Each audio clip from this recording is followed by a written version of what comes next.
On Dispatches tonight, the massacre that should never have been. How the United Nations High Command failed the very people it had pledged to protect. Tonight's Dispatch presents the exclusive inside story of the fall of the Bosnian town of Srebrenica. With access to confidential UN documents and the secret minutes of key meetings, Dispatches reveals, for the first time, why the United Nations allowed one of its own safe areas to be overrun. Tonight, with two Bosnian Serb leaders indicted for war crimes, is it only they who should take the blame for Srebrenica's dreadful end? That's Dispatches, a story that implicates us all in a Bosnian betrayal.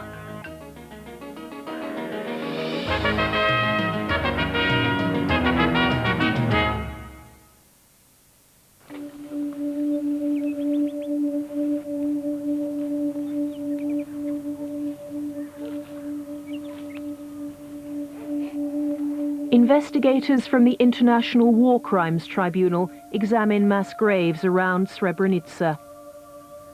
Each macabre find, new evidence of the atrocities committed here. About 3,000 Muslims are thought to be buried in the area. Up to 7,000 more are missing, presumed murdered. As I was walking, I was stepping on bodies. At first, I thought they were alive, and they were trying to hide, to save themselves from the bullets and mortars. I came back later, when it was calm, between the shelling, because it all happened in spurts.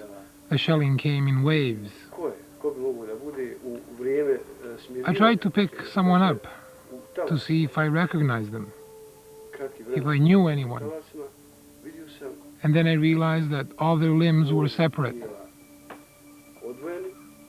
The population around Srebrenica, mainly Muslims, were promised by the United Nations they were in a safe area, promised right up to the moment the town was overrun by the Bosnian Serb army.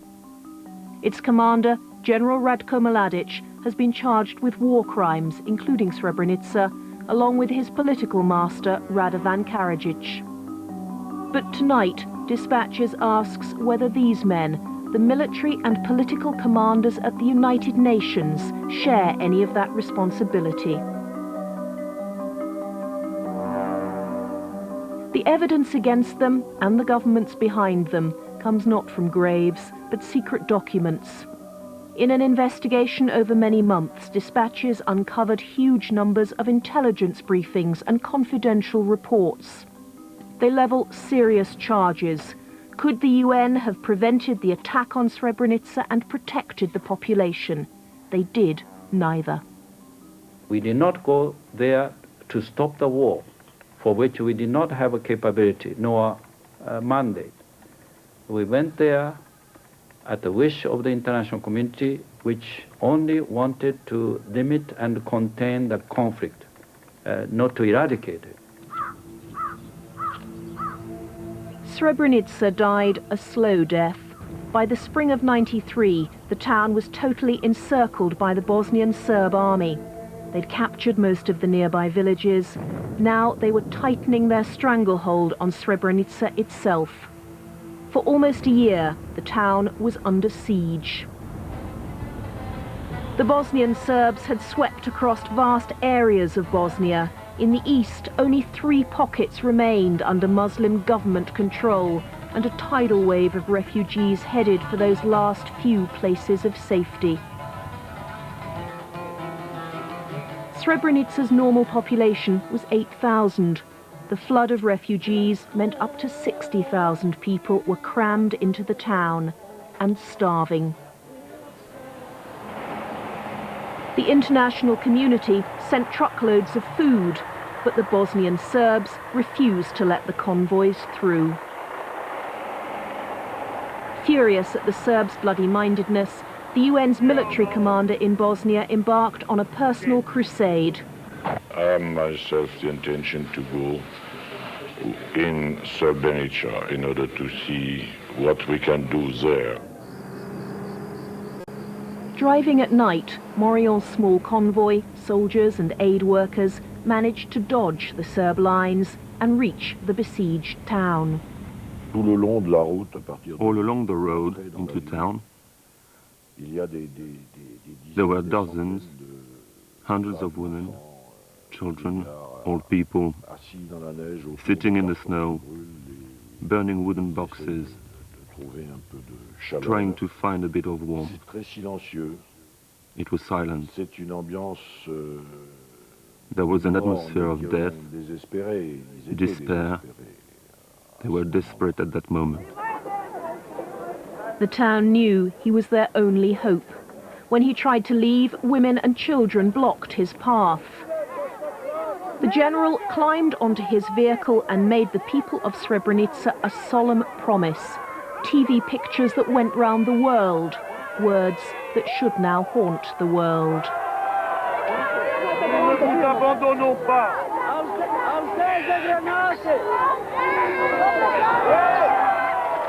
Diplomats safely ensconced at the UN in New York aren't used to such decisive statements. But Morial's very public position embarrassed them into action. Please raise their hand.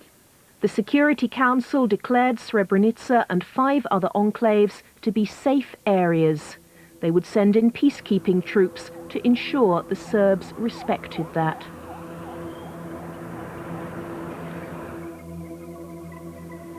For 2 years, people in Srebrenica trusted the UN's promise. But the Bosnian Serbs used the lull to plan a huge military offensive. The first hard evidence of that comes from phone calls intercepted by intelligence sources in Bosnia last summer and later passed to dispatches.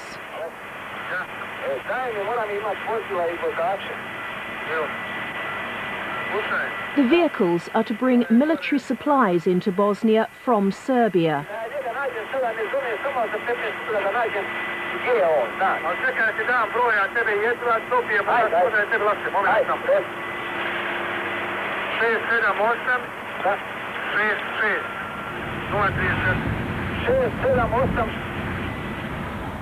Dispatches traced the number to a restaurant in Kragujevac, a town in Serbia.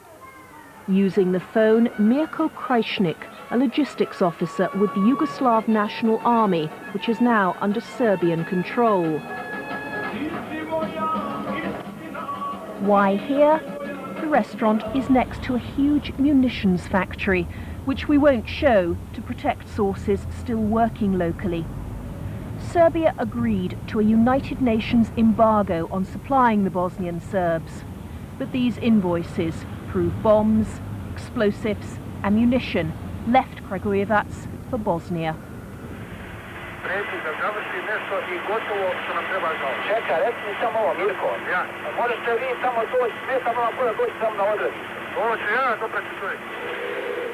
The questioner was Mirko's brother, Momcilo Krajšnik.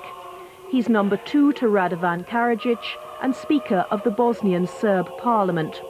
But unlike his boss, never accused of war crimes, and therefore an acceptable and powerful figure in peace talks, if he keeps his reputation clean. He denied breaching the embargo without actually condemning the act. What I hear now comes as a big surprise to me, and it's a pleasant one. If I could ask you to publicize the fact that one of the Serbs, in particular my brother, helped the Serbian people and imported the arms, or as you say, smuggled them, I would be proud. He has plenty to be proud of. Dispatches discovered that last spring illegal supplies were coming into Bosnia from Serbia faster than ever. These soldiers are with the Bosnian government army. They're scouts from the 28th Division, which was defending Srebrenica. Their intelligence officer logged repeated violations of the arms embargo as the military build-up intensified. The transportation of crude oil and armored vehicles was done using the bridges in Sremska Rača, Pavlovića Most near Bijeljina, the bridge near Karakaj and the one in Zvornik. He said the Serbs put up temporary pontoon bridges at night across the border, the River Drina, to evade the UN patrols who were supposed to monitor the arms embargo. What worried these scouts most was the arrival of a brigade of Serbian paramilitaries led by the notorious commander Arkan. On June 21st, from the direction of Belgrade via Shabac, Loznica and Ljubovija, a paramilitary force run by Željko Ražnjatović, nicknamed Arkan, crossed into the territory. About 4,000 of them assembled in Bratunac, and they were then sent to different areas around the enclave.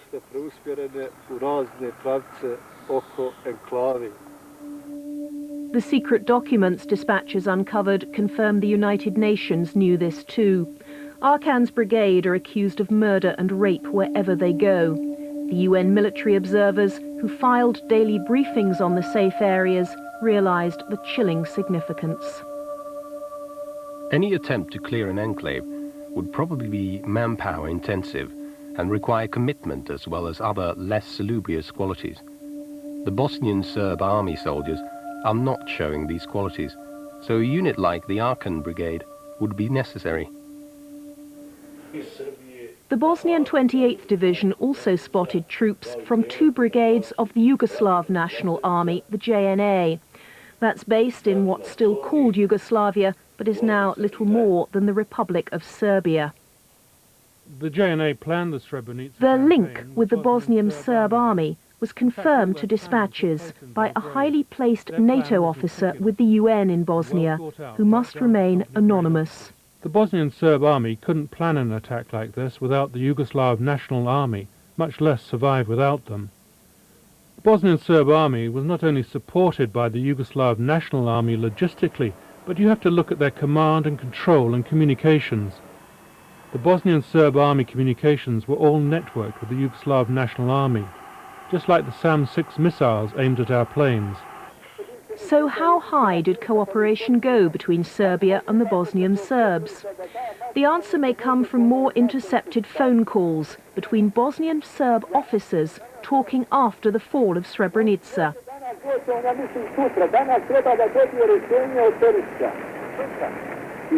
General Perisic is the JNA's chief of staff, and according to our secret military source, a man who played a key role in planning the attack of Srebrenica, along with the indicted Bosnian Serb general Mladic. Mladic was spotted with Perisic many times by attachés both US and from other NATO countries. During the last few weeks before the attack on Srebrenica, there was obviously a lot of planning and coordination between the two. So how much did the men in charge at the UN know of the military build-up? Yasushi Akashi was the UN's special envoy to Yugoslavia. The information at our disposal was very limited. We did not have access to privileged intelligence reports about the movements of Bosnian Serb troops or movements of Bosnian government troops. But even if the governments of Britain, France or America were unwilling to share intelligence, the UN's own people were constantly reporting the warning signs to their headquarters in Zagreb. We passed all this information to Zagreb in May and June. God knows what happened to it. There was a major disconnect between Zagreb and Sarajevo. They had a political agenda and we had a military one. Information also came from the Bosnian government. We warned United Nations officials many times that troops of Serbia were coming, that troops are also already there at the border across the river, and so on, so we knew it was going to be attacked.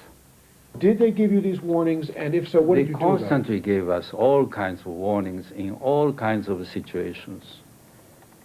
Some were in the nature of false alarms, others turned out to be true, perhaps not always on the exactly the same scale as they had warned us. But Dispatches has seen the confidential correspondence covering the crucial 2 months before the attack on Srebrenica. There's not one report from Yasushi Akashi relaying those warnings on to the UN. Indeed, when the town fell, headquarters were clearly angry. How is it that UNPROFOR was taken unawares again by the true extent of Serbian intentions? I find it difficult to accept that no early warning was possible.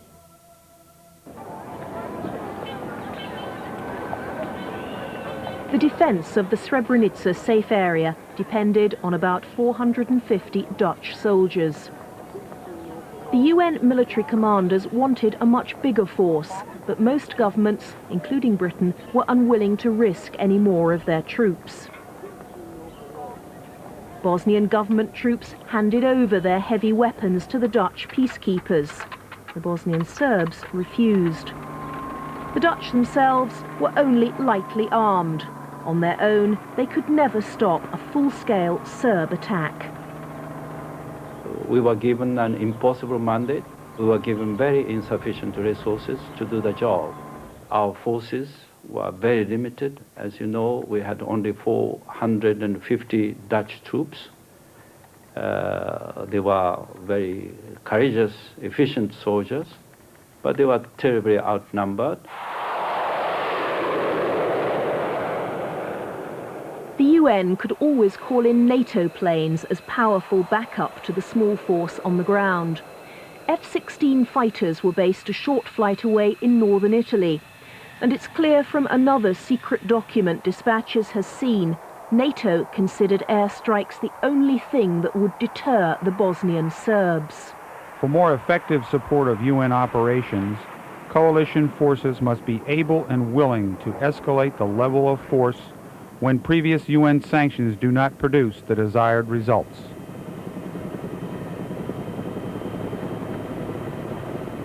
That was certainly the view of the British General Rupert Smith. He was the UN's commander in Bosnia, and he believed the only way to make the Serbs listen was to hit them hard. In May last year, he told them to remove heavy weapons from around Sarajevo. Failure to comply with either deadline will result in the offending party or parties being attacked from the air. But at UN headquarters in New York, his French boss, General Bernard Janvier, the man in overall charge of UNPROFOR, the UN protection force in Yugoslavia, felt very differently. He expressed those views at a meeting of countries supplying peacekeeping troops.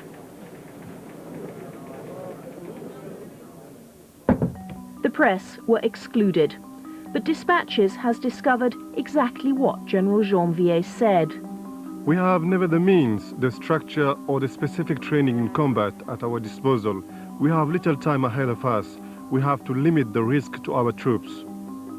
The UN member governments should give him the resources to do the job properly or pull the peacekeepers out of the safe area. No more can we play at war.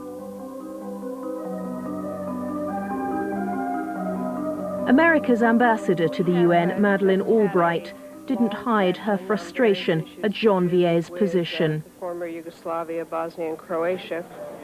What I think, again, came out of this, and some questions that I myself asked, have to do with the question that we don't understand why air power is not appropriate at this time. Neither did General Rupert Smith, and the following day he ordered another round of air attacks.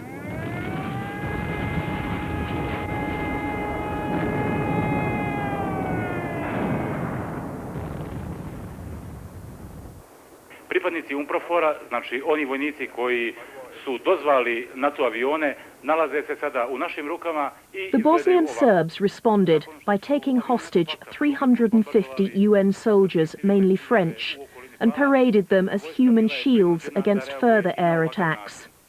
General Smith's strong-arm tactics had backfired in a most humiliating way, and one which would dramatically alter how the UN would act from now on. For us,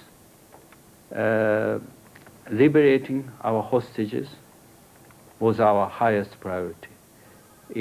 when you are the official most responsible for safety and the security of all your personnel, of course, getting freedom for all those who are detained or who are in the hostage status had the highest priority for me.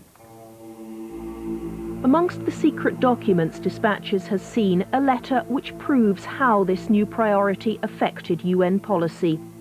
General Janvier wrote to General Smith, asking him to comply with a request to consult the UN Secretary General before he authorized any more air attacks.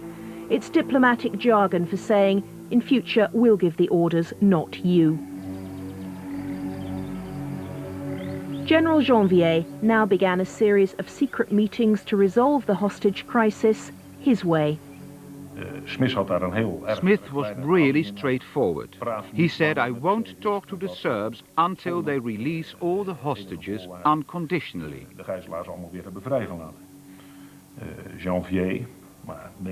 Janvier, because of national pressure, since a lot of the hostages were French, was ready and willing to negotiate about the release of the hostages. At a hotel in Zvornik in Bosnia, General Janvier met the Bosnian Serb General Mladic and the Yugoslav Army's Chief of Staff General Perisic, confirming his key role in everything that happened. Are you aware that he was going to Mali Zvornik for this meeting? Did you authorize it? Yes. In advance? Yes. Dispatches has seen General Janvier's confidential report of the 5-hour meeting. He admitted to the Bosnian Serbs they had the upper hand. The airstrikes opened the window, just a crack, and you can profit from this crisis. Don't neglect this chance to regain your credibility in the international community. General Mladic needed no prompting. His terms were never in doubt. The hostages will be released immediately in exchange for a promise of no more airstrikes against the Serbs.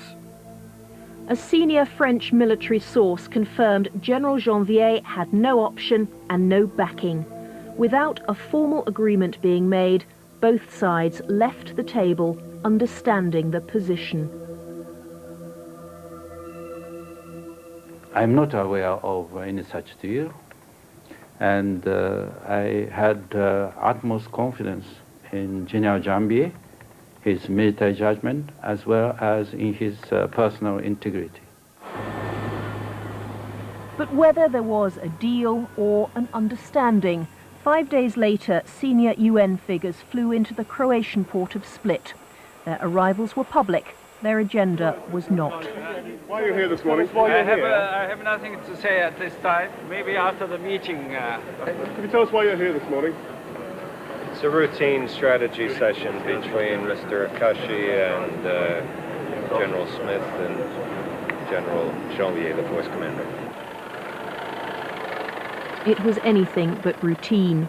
It was to confirm the position over airstrikes and bring General Smith into line with this controversial change in policy. The meeting was held at a military base a few miles outside Split and was secret. But dispatches had access to the minutes. What emerges most clearly is the deep division between Generals Smith and Janvier. We are not able to use air power because we have soldiers on the ground. Our analysis of the Serbs' intentions is to finish the war this year. They will destroy the eastern enclaves this year. But the French general stuck to his view. The Serbs wouldn't attack. The Serbs need international recognition. I don't think they want to go to the extreme. According to the confidential minutes, General Smith became exasperated. In fact, the atmosphere was so tense, they adjourned to one of Janvier's favourite seafood restaurants. The waitress remembers General Janvier chose the wine. Akashi ordered oysters. But nothing on the menu could sweeten the bitter disagreement that had gone before. This is a waste of time. The UN should prepare ground rules and declare we are prepared to fight. I insist we will never use force and impose our will on the Serbs. Finally, Akashi intervened. We have to defer to Jambier as the superior commander. The meeting that ended over the lunch table was enormously significant and kept totally secret. There was no reason why we should publicize or publicly inform of such meetings or the contents of the meeting. By the end of that day, an agreement had been reached which was designed to win the freedom of all the UN soldiers held hostage. But it also sealed the fate of Srebrenica.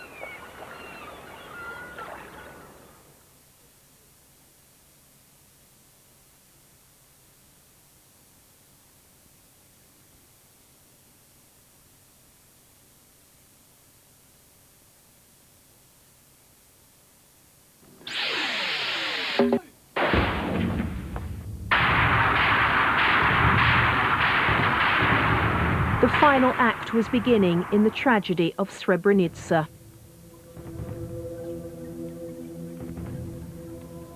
On July the 6th last year, the Bosnian Serbs began their long-planned offensive. The Bosnian Muslim commander begged the UN for air attacks to stop the Serb guns pounding the town. Among the secret United Nations documents uncovered by dispatches, a remarkably similar plea from their own military observers under attack with the rest of the town's people.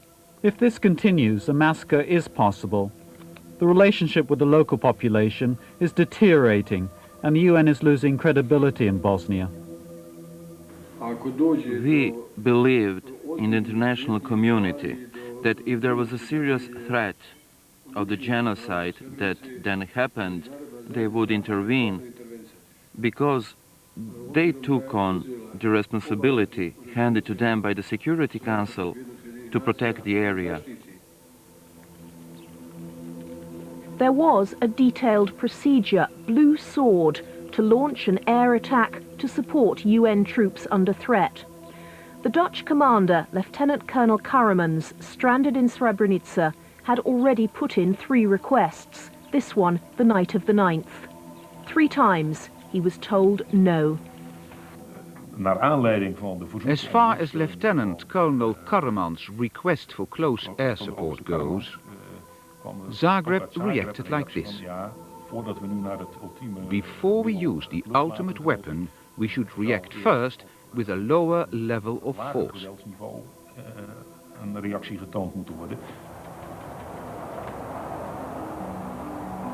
But at UN headquarters in Zagreb, by the 5th night of the Serb attack, they'd changed their minds. All of Janvier's aides now agreed it was time to call in NATO air power. How would the general, who'd negotiated with the Bosnian Serbs over airstrikes just a month earlier, react to this mounting pressure? You made a strong statement yesterday to Mladic, and he's carrying it. I believe you must launch close air support. NATO would love the opportunity to do its job. Dispatches had access to the minutes. They were very precise. The note-taker even recorded that a waiter in a red blazer brought canapes and wine. Suddenly, the military situation changed. The situation has calmed down. There's no firing. Then General Janvier spoke. Maybe Mladic has given the order to stop the attack. The strategists around the table didn't believe that. But they now faced a problem. It was dark, and Serb infantry was so close to Dutch peacekeepers, air attacks could hit both sides. It was enough for General Janvier. If someone says why there was no close air support, we can say it was because of the infantry attack, and it's too dangerous. I don't think Mladic wants to punish the enclave. One of those present was a senior aide to General Janvier. I was disappointed. I had worked very hard Sunday afternoon and Monday to get air support, and it fit perfectly within our mandate. I personally, as an advisor to General Janvier, said it was very opportune and necessary to call in air support. Clearly, there's only one person who can take the decision, and that was the force commander. And it was his decision not to launch air support, and he had his reasons. Planes were ordered to take off at dawn to be ready if the situation flared up again. And the Bosnian Serbs were given an ultimatum: stop shelling by 6 a.m. or be attacked.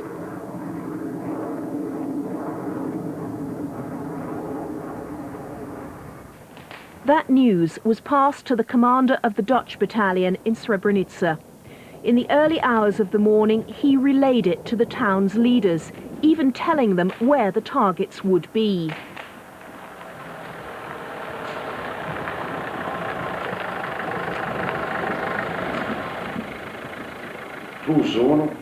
The area he had marked on the map,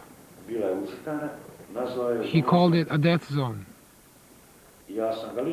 I personally asked Karamans, as a human being and not as a commander,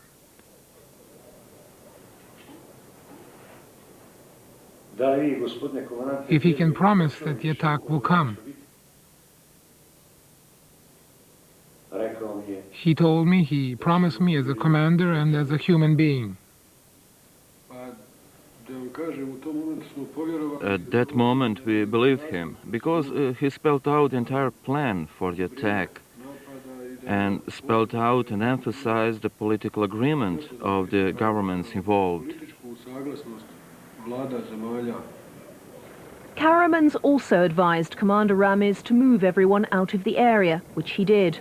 Ramiz then went outside to reassure the refugees. I was in front of the post office when the commander came and said they were going to protect us. I was not alone. There were thousands of us. It was night. Around midnight we asked what was going to happen, and they promised to protect us.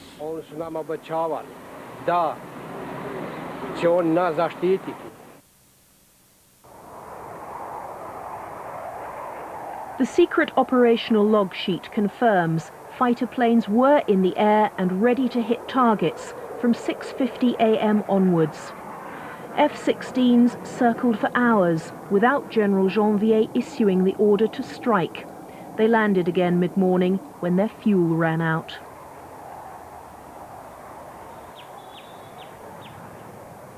In Srebrenica, soldiers and civilians waited, watching the empty sky. The Dutch peacekeepers felt badly let down by their own UN commanders. That was pretty frustrating, and at the end of the day we became a bit cynical about the possibility of air support, because it hadn't come so often before. Okay, we want you to come in from the north and egress to the south. That's the best attack heading, I think. Pictures from the nose cone of a Dutch fighter plane record the only mission of the day. Mid-afternoon, 2 fighters were given clearance to fire on 2 Bosnian Serb tanks shelling a Dutch patrol. They missed both targets.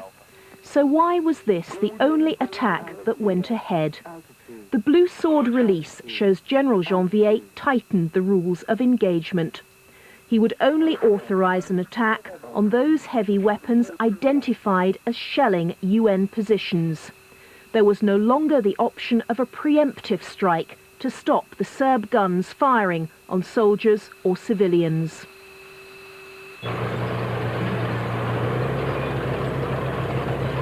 On July the 11th, the day the expected air attacks never came, the UN safe area of Srebrenica finally fell to the Bosnian Serbs. The tanks that rolled in found a deserted town. Thousands of refugees had already fled to a UN base, surely the one place they'd still be safe. The UN military observers who watched are no longer dispassionate in their reporting.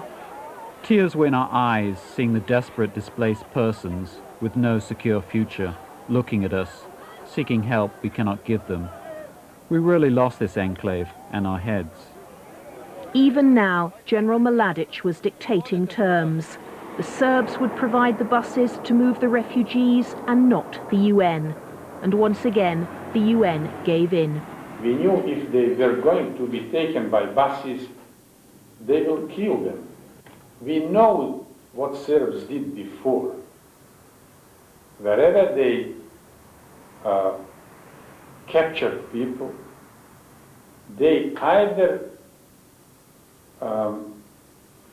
detained or killed all male from 18 to 55. It has never happened that a man of that age arrived across the front line. His fears were clearly spelled out at a meeting with UN staff, who reported his words onto Yasushi Akashi. It would be a disaster. The UN should protect them in the area where they are. It's supposed to be a protected area. We kept telling them, you must not allow people to leave your camp there. You must keep there until we arrange more safe transportation, either by your trucks or by helicopters. His worst fears of what would happen were confirmed by this video. A Serb cameraman unwittingly filmed the men being separated from the women and children. It was a dreadfully familiar scenario to those who'd been responsible for Bosnian refugees in the past. We never had any doubts about what will happen after the men and women were separated, in particular in Srebrenica, where the cruelty was going to be worse, because Mladic wanted to avenge the Bosnian offensive of 1992. Only a fool would not have expected it, or someone who's extremely badly informed. I don't know whether the force commander was a fool or badly informed, but he shares the responsibility for the genocide. Deserted by the UN, a column of exhausted soldiers and civilians made one last attempt to escape in the hours before Srebrenica fell. They walked straight into an ambush. Dispatches has seen an intercepted signal from the Bosnian Serbs. They called for a bulldozer with a shovel so that those who surrendered could be killed and buried.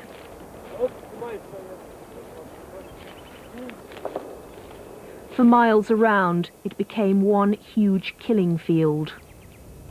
We hear some shooting from the area of Bratunac. Because the men were taken in separate buses, we fear for the worst. But Yasushi Akashi, in his daily report, leaves any mention until page 2, paragraph 8. We are beginning to detect a shortfall in the number of people expected to arrive in Tuzla. UN headquarters sent him a sharp note. What about the reports of mass murder coming from refugees? They're widespread and consistent, and have been given credence by a variety of international observers. We have, however, received nothing on the subject from UNPROFOR. So did the UN's Special Envoy underreport the dangers? I cannot say whether we did so or not. But as I said, in hindsight, it might have been so. 3,000 Muslims are dead. Up to 7,000 more are still missing. Those who anxiously scan the boards know there's very little chance they'll ever see husbands and fathers again. General Janvier refused to speak to dispatches, despite repeated requests. Yasushi Akashi was promoted. He certainly never considered resigning. No, I felt that it was my duty to do my best, in carrying out my job, and the difficult circumstances. So long as I had the confidence of UN Secretary General, I felt that I should continue. Abdication of my responsibility would have been an act of irresponsibility. Srebrenica is now under Serb control. The United Nations failed in its promise to protect the town, but the UN is only the voice of its member states, and all the evidence is that Western governments lacked the political will. They were prepared to sacrifice Srebrenica and its people.